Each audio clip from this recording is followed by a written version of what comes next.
Hello दोस्तों, मैं आप सभी का स्वागत करता हूं आपके अपने हिंदी स्टेनो चैनल में। दोस्तों, आप हमारा टेलीग्राम ग्रुप ज्वाइन कर लीजिए, जिसमें आपको रोज़ाना की मैटर की पीडीएफ आसानी से मिल जाएगी, जिसका लिंक डिस्क्रिप्शन में दिया हुआ है। तो अब डिक्टेशन स्टार्ट करते हैं। डिक्टेशन स्टार्ट होगी 5 सेकंड बाद। स्टार्ट। अर्थव्यवस्था उत्पादन, वितरण एवं खपत की एक सामाजिक व्यवस्था है। इस व्यवस्था में कार्य प्रणाली के अनेक स्वरूप होते हैं और इन्हीं स्वरूपों के आधार पर अर्थव्यवस्था का आयोजन एवं नियोजन प्रतिस्थापित होता है। अर्थव्यवस्था मुख्य रूप से 3 प्रकार की होती है: समाजवादी, पूंजीवादी और मिश्रित अर्थव्यवस्था।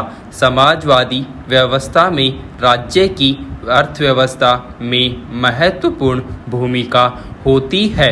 इसके अतिरिक्त मिश्रित अर्थव्यवस्था में राज्य का हस्तक्षेप सीमित तथा पूंजीवादी अर्थव्यवस्था में सरकार का हस्तक्षेप अत्यल्प होता है।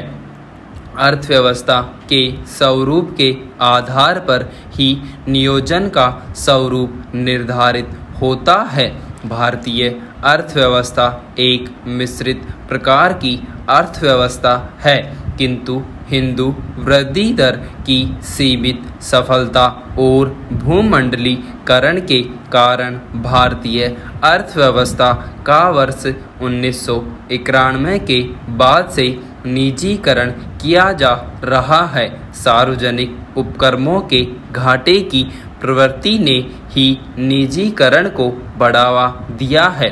ऐसा व्यावसायिक इकाइयां जिनका स्वामित्व, प्रबंधन और नियंत्रण केंद्र सरकार, राज्य या स्थानीय सरकार के द्वारा किया जाता है, उन्हें सार्वजनिक क्षेत्र के उपक्रमों अथवा सार्वजनिक उपक्रमों के नाम से जाना जाता है।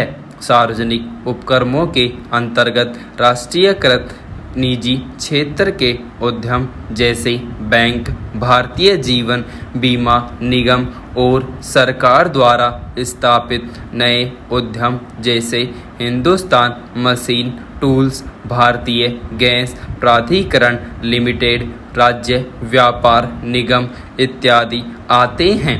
निजीकरण व्यवसाय, उद्यम, एजेंसी या सार्वजनिक सेवा के स्वामित्व के सार्वजनिक क्षेत्र से निजी क्षेत्र या निजी गैर लाभ संगठनों के पास स्थानांतरित होने की घटना या प्रक्रिया है।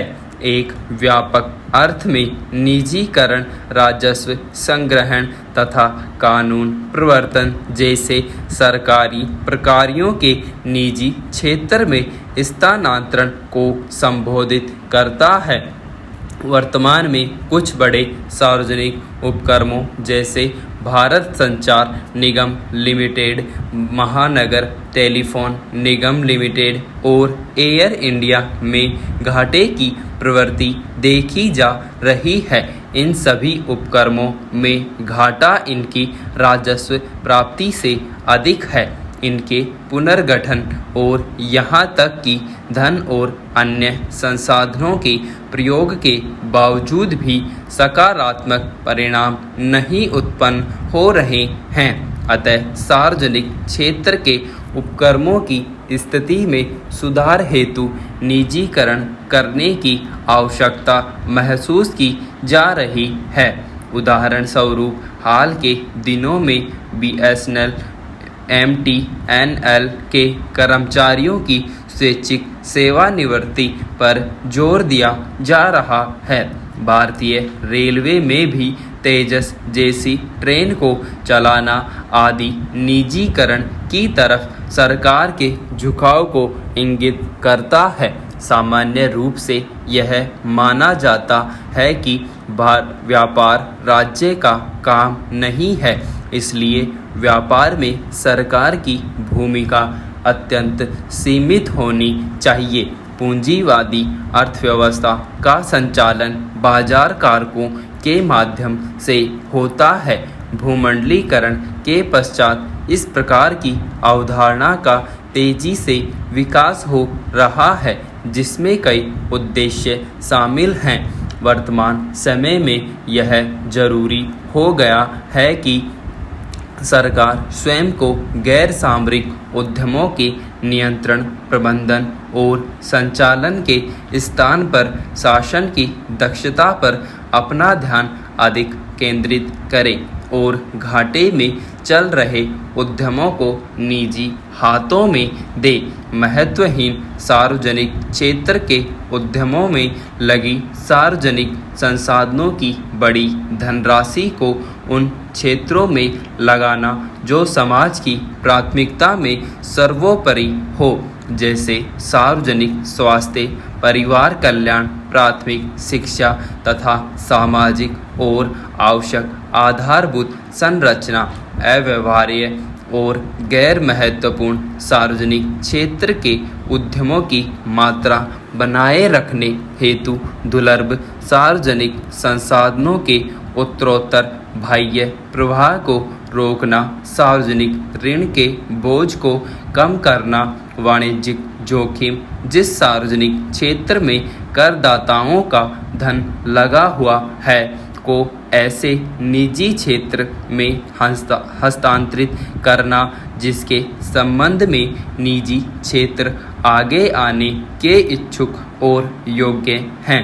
वस्तुतः सार्वजनिक क्षेत्र के उद्यमों में लगा धन जनसामान्य का होता है, इसलिए कॉरपोरेट क्षेत्र में लगाए जा रहे अत्यधिक वित्त की मात्रा पर विचार करना भी अत्यावश्यक होता है। वस्तुतः सार्वजनिक क्षेत्र के बैंकों में बढ़ती गैर निष्पादन परिसंपत्ति की मात्रा, दबावग्रस्त परिसंपत्तियों, बढ़ते भ्रष्टाचार तथा बेहतर प्रबंधन एवं संचालन क्षमता की समस्या आदि की वजह से सरकार से बैंकों के स्वामित्व में अपनी हिस्सेदारी बेचने की बात की जा रही है।